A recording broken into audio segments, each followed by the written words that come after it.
मुझे याद है साल 2018 में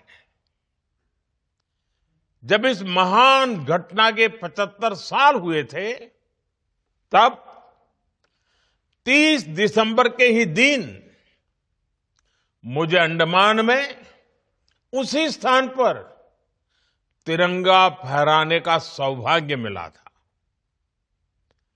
राष्ट्रगान की धुन पर समंदर के तट पर तेज हवाओं में लहराता वो तिरंगा जैसे आह्वान कर रहा था कि देखो, आज कितने अनगिनत स्वतंत्रता सेनानियों के सपने पूरे हुए हैं।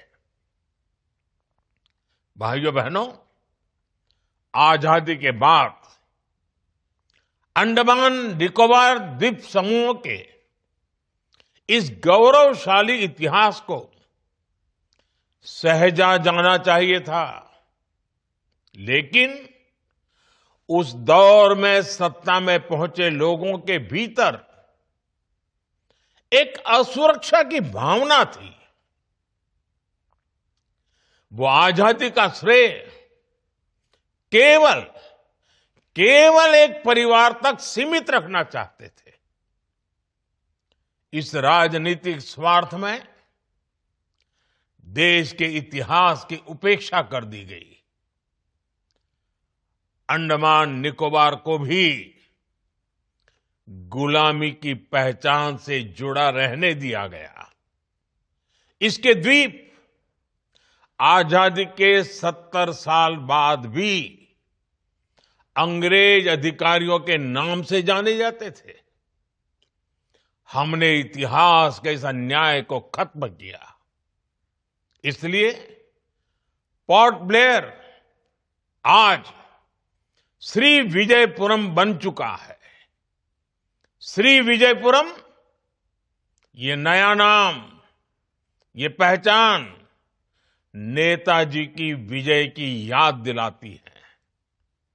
इसी तरह दूसरे अन्य द्वीपों के नाम भी स्वराज द्वीप, शहीद द्वीप और सुभाष द्वीप रखे गए। साल 2023 में अंडमान के 21 द्वीपों के नाम भी भारतीय सेना के जांबाज वीर पुरुष 21 परमवीर चक्र विजेताओं के नाम पर रखे गए। आज अंडमान निकोबार के गुलामी के नाम मिट रहे हैं।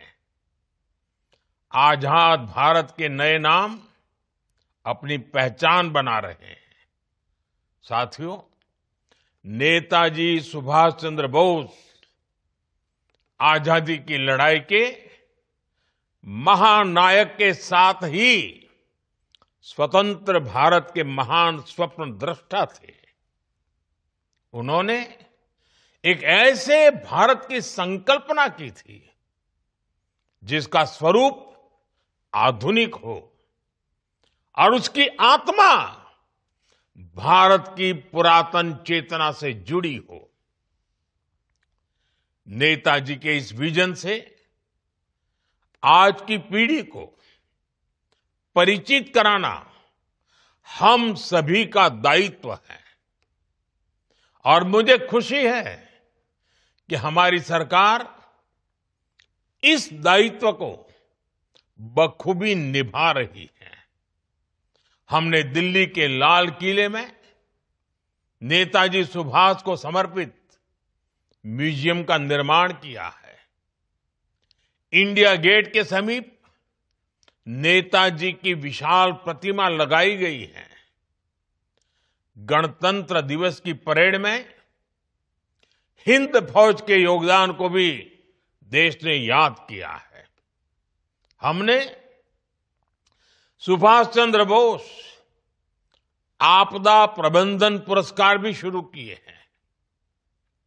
ये विभिन्न कार्य केवल नेताजी सुभाष चंद्र बोस का सम्मान ही नहीं है, ये हमारी युवा पीढ़ी के लिए और भविष्य के भी अमर प्रेरणा के स्रोत है।